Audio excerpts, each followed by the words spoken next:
We're going to start by telling you what this presentation is not about. It's not about you and your co-founder developing your vision for the company.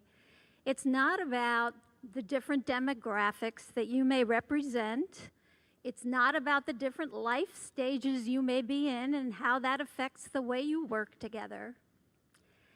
And it's also not about just the daily irritations that you may find in working with a co-founder. What we are going to talk about are three facets of conflict, three complications that you may not be thinking about when you're working with your co-founder.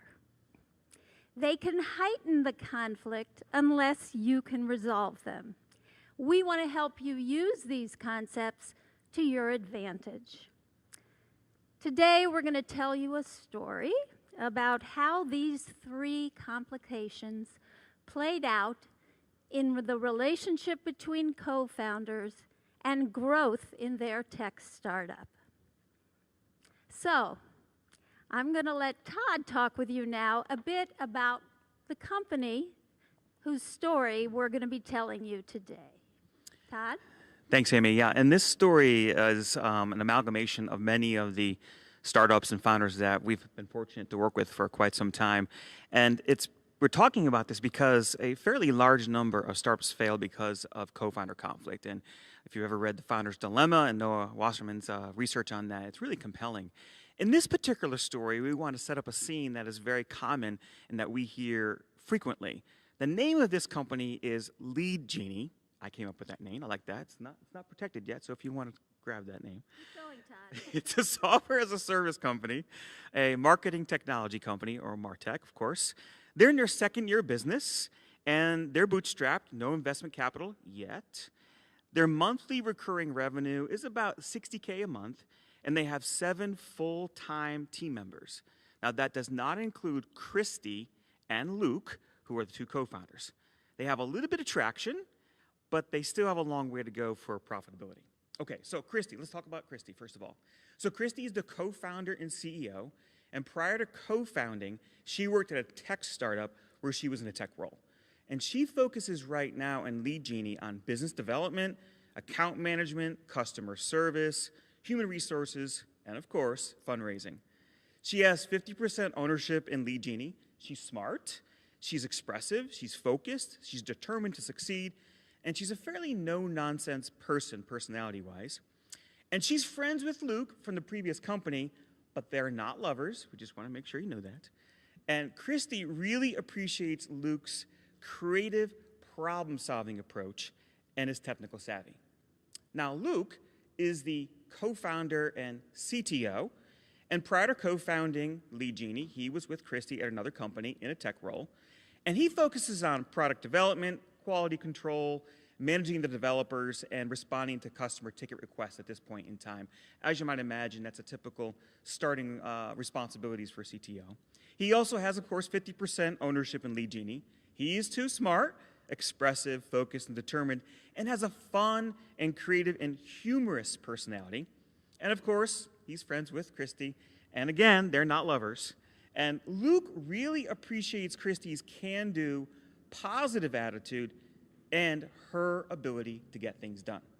So, when Christy and Luke founded the company, they were determined to be great partners. They discussed this. They wanted to be a trusting relationship, and they wanted to respect each other's talents, make decisions together, very key, and to confront issues when they need attention.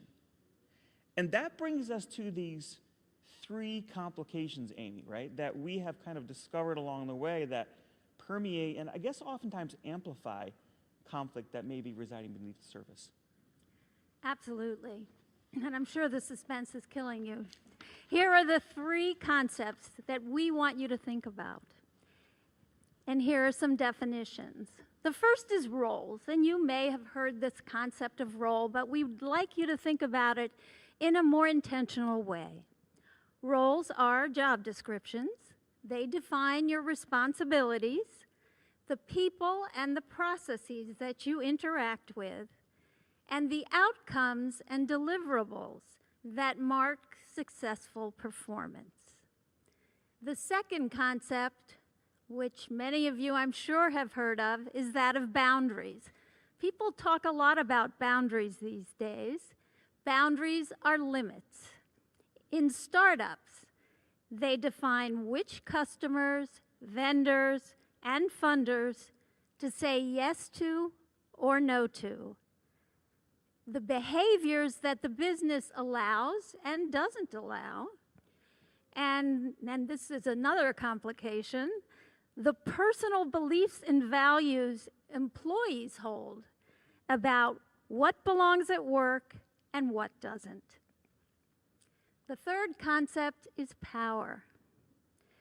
Power is your ability to exert influence, whether through a formal position that you hold, some information that you possess that's important, technical or product savvy and knowledge, personal connections within or outside the startup, and finally, personal charisma. So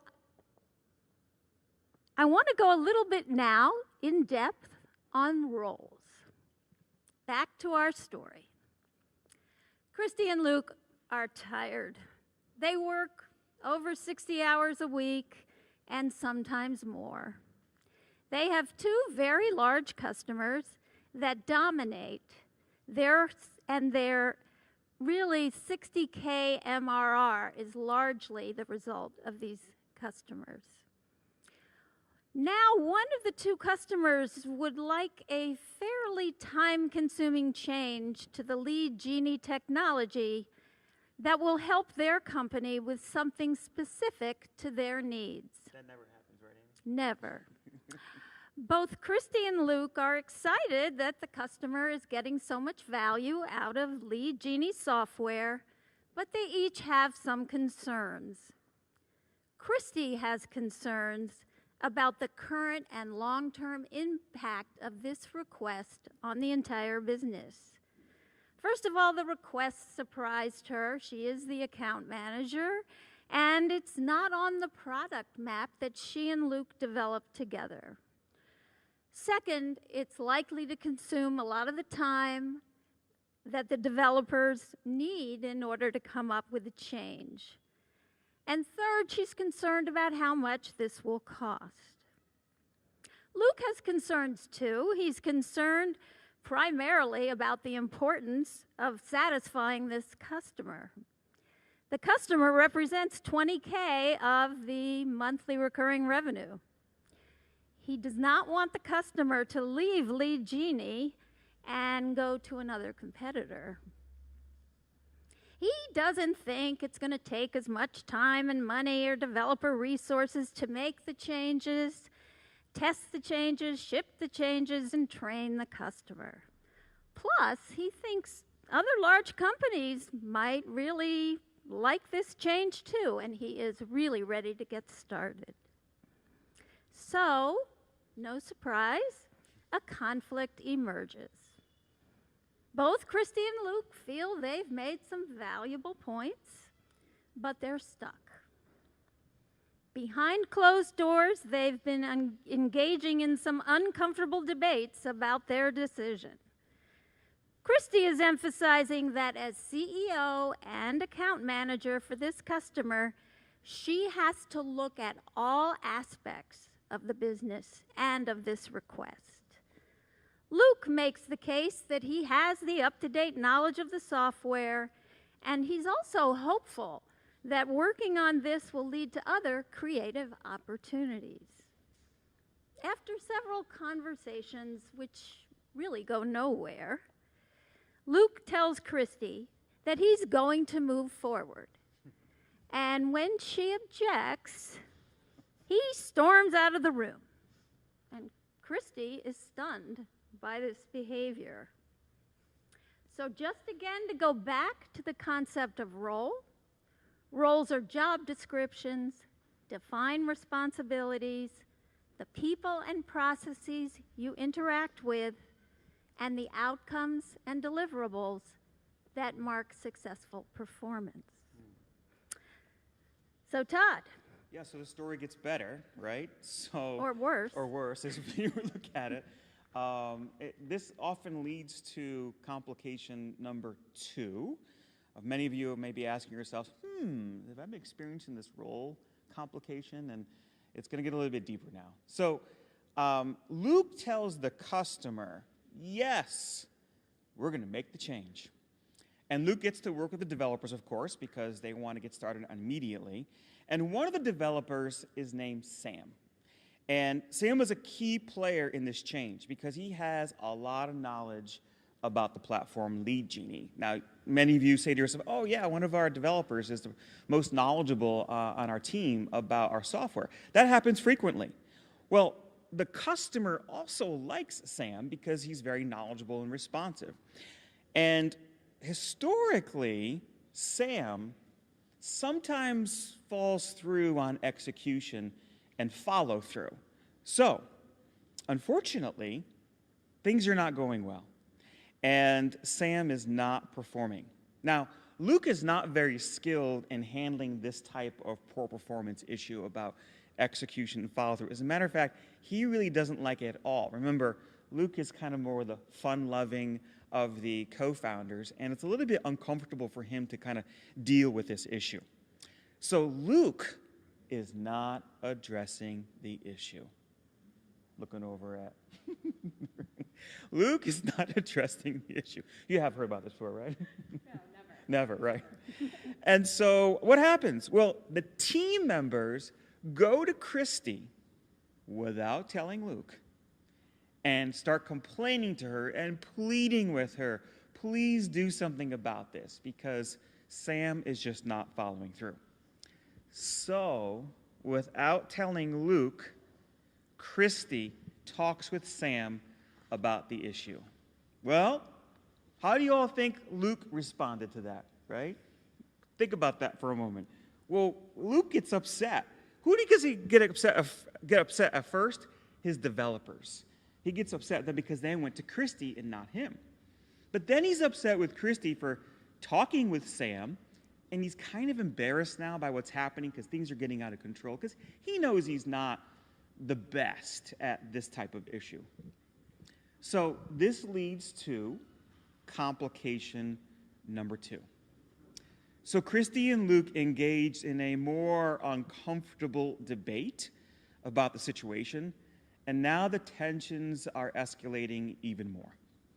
Luke feels like Christy talking with Sam before she spoke with Luke is out of line, that he's crossed a boundary, that she's crossed a boundary. Luke reminds Christy that as co-founders, they agreed to discuss significant team issues with each other before talking with a teammate about the issue.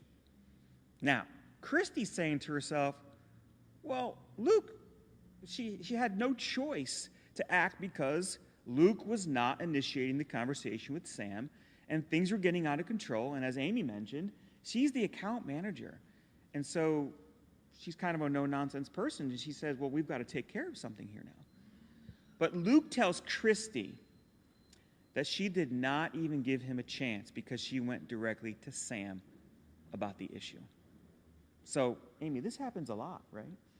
All the time. All the time. I mean, we hear about it all the time. And what we have here is a complication of boundary issues as it relates to internal team issues between Christy and Luke, but also Luke and his developers, Christy and the developers. So those boundary issues span and kind of expand beyond the co-founder issues and begin to have an impact on the team itself. And it's corrosive because the customer is expecting something to happen.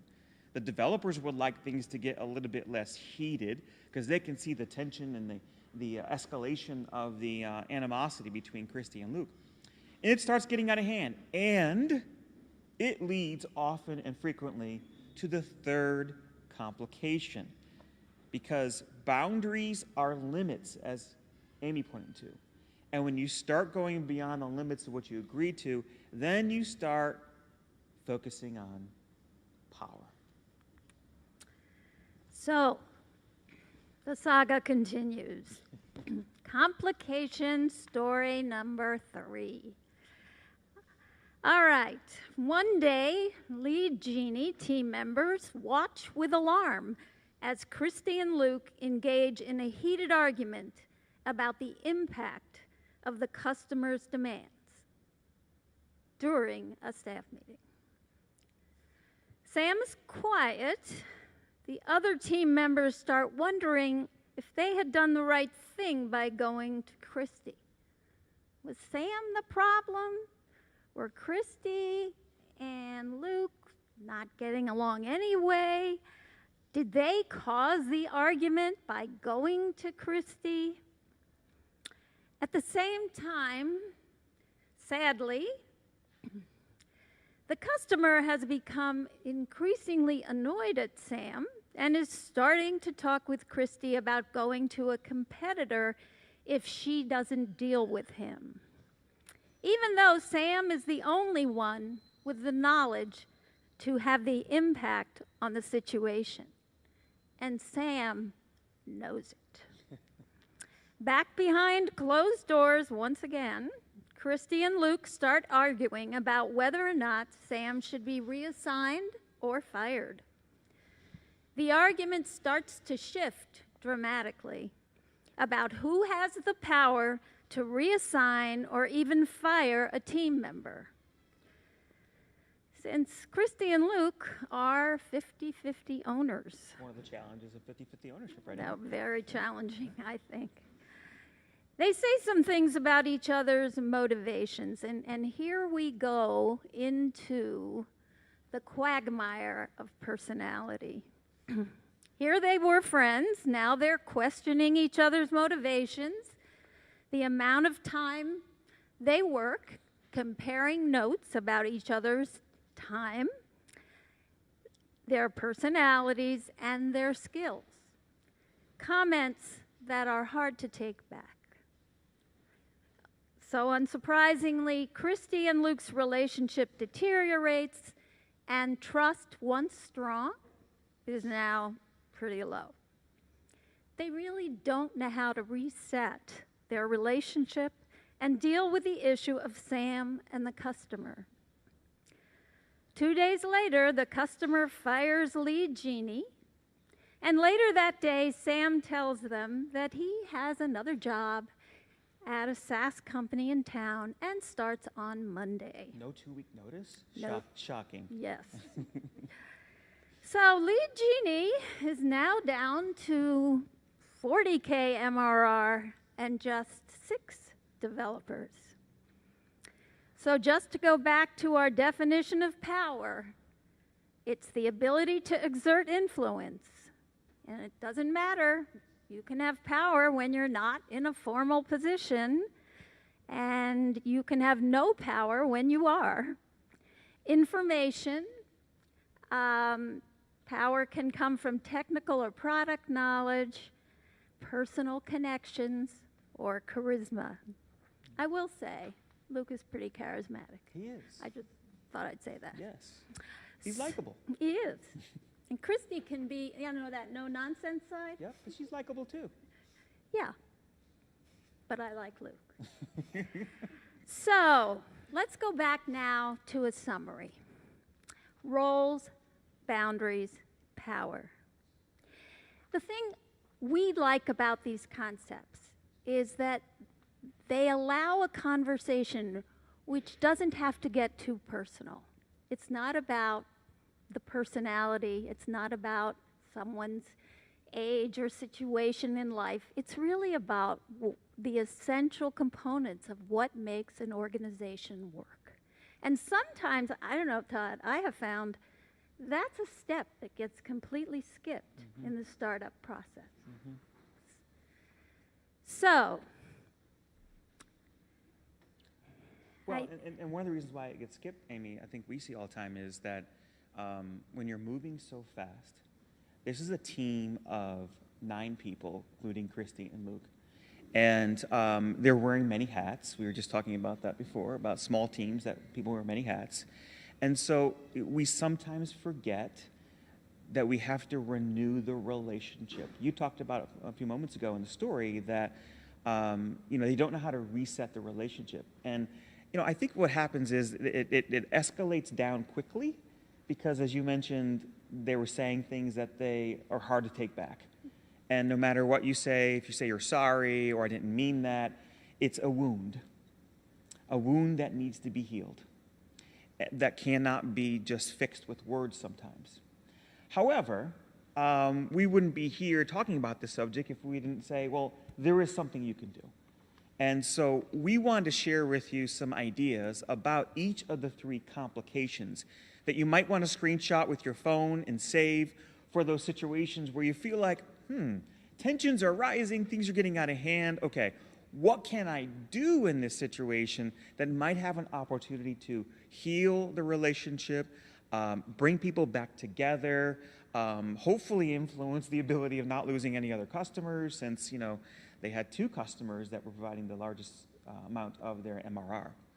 So the first one for roles.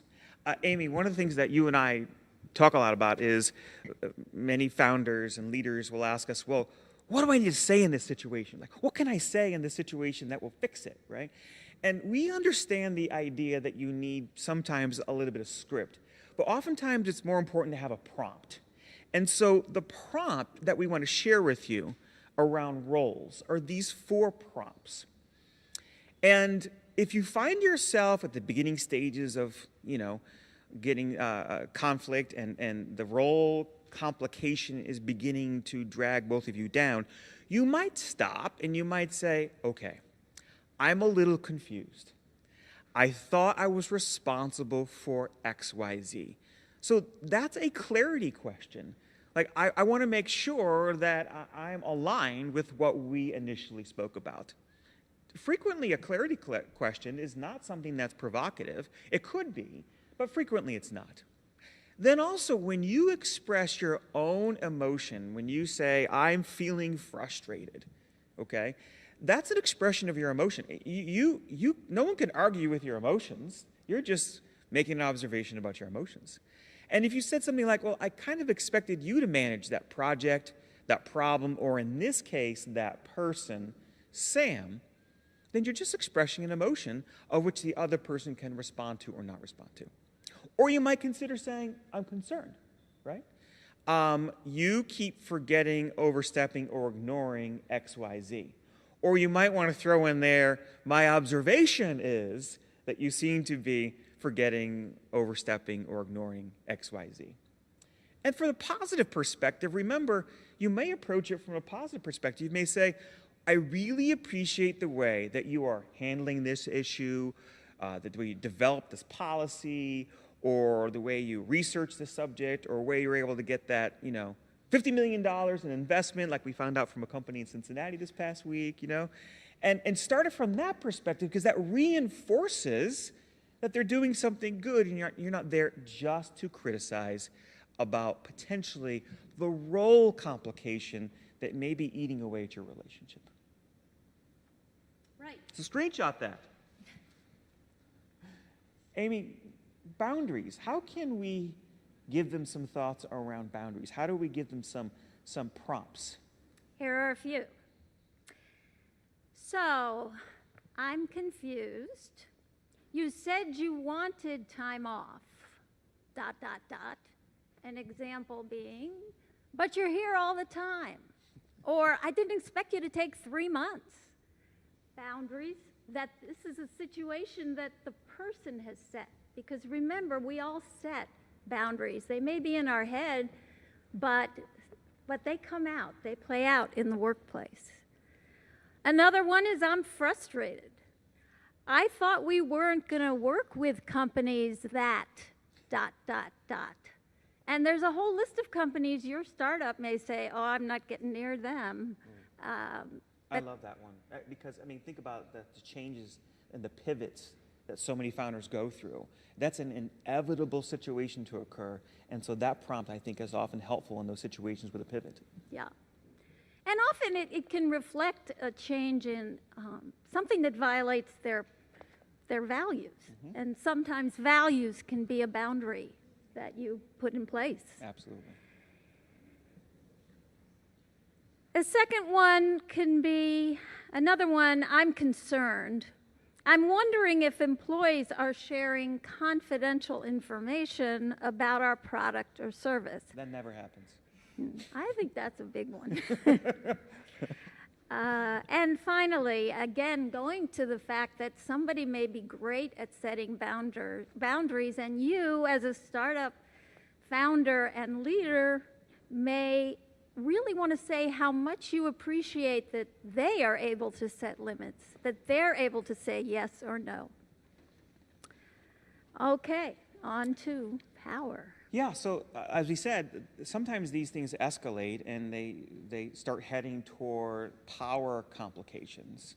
And they don't have to, because you can use these prompts, screenshot this slide too, to refresh yourself of what you can do to help reset the conversation, rekindle the relationship, and really kind of take a couple steps back and think through how you might be able to diffuse the conflict. So for example, you might say, well, I'm a little confused, right? You made that decision and went ahead with it without letting me know. So the confusion is, why did you do that? Taking the time to be able to ask the why question by first expressing that you're confused does help diffuse things, because if you're confused, you're confused. Who's going to argue about whether or not you're confused? Although, if you say that with a little bit of snidiness in your voice, that's not helpful. That's not helpful at all. But you also might say, hi, I'm frustrated. You seem to be maybe dominating this conversation, or even the opposite of that, withdrawing from the conversation. And I'm a little frustrated. Can we talk a little bit more about that? Again, you might want to make the observation and say, it seems like that you're doing that, because you don't want to accuse anyone of anything, because that sometimes could heighten the power complication. Or you might say, I'm concerned. Why are you doing this? You know, why is it taking time to? Why is it not going along the way we anticipated? Right? It's a concerned expression that again gets back to clarity. But then again, you also might say, well, we really appreciate the way you're doing this, right? We may appreciate that you gave feedback, or that you wowed the client in that client meeting, or that, you know, that you had a good meeting. I mean, sometimes just having a good meeting is a big deal. That helps to be able to reset the power dynamic when that starts escalating conflict. But there's good news, right, Amy? There is good news. There is a happy ending to this story. Christy took charge of the situation. Ultimately, she felt that was her role. She asked Luke to spend a day with her at a retreat center. During that day, they renewed their friendship and their history together. They talked about the fun they had as they started LeadGenie, and then they focused on their specific roles, how Sam got so much power, and what boundaries they needed to set for the business, their employees, and for themselves. Todd? Yeah, and they both agreed that they had a lot to learn, not only about managing the business, but about each other and the other team members. And the good news is that when they returned to work, the employees were relieved, because Christy and Luke once again became the great dynamic duo that they all experienced in the beginning, and that they also had fun, and the tension was reduced. Because LeadGenie also found another Sam, and Christy convinced the customer to return, because she's really good at that account management, and Luke managed the developers to deliver on that change for their customer. And so it worked out, and they were able to recover not just the business, but their relationship, because from their relationship in the early stages of a startup flows great success. The motivational energy that team members see from their founders and co-founders sets the energy level, sets the attitude, and also the trajectory of the business. Would you agree, Amy? I would agree. Yes. So we are delighted to be able to share these thoughts and ideas with you, and this story about Luke and Christy. Remember, Luke and Christy and LeadGenie is an amalgamation of many founders that we work with. If you're experiencing a little bit of issues and tension around co-founder conflict, send us a message. We're happy to help. You can find us at FromFounderToCEO.com. We've got a podcast there you can listen to, over 400 episodes, and we would love to help you out if you need some help to be able to navigate co-founder conflict so you can avoid the 3 complications of co-founder conflict. Yeah. Thank you. Awesome, awesome. Thank you so much, Amy and Todd. That was an amazing session. Stick around because we've got great content coming up. We're going to have the Cincinnati Accelerator Showcase. But first, we want to toss it over to our sponsors at Sam Adams, who have an amazing message about brewing the American dream. Don't go anywhere. We'll be right back.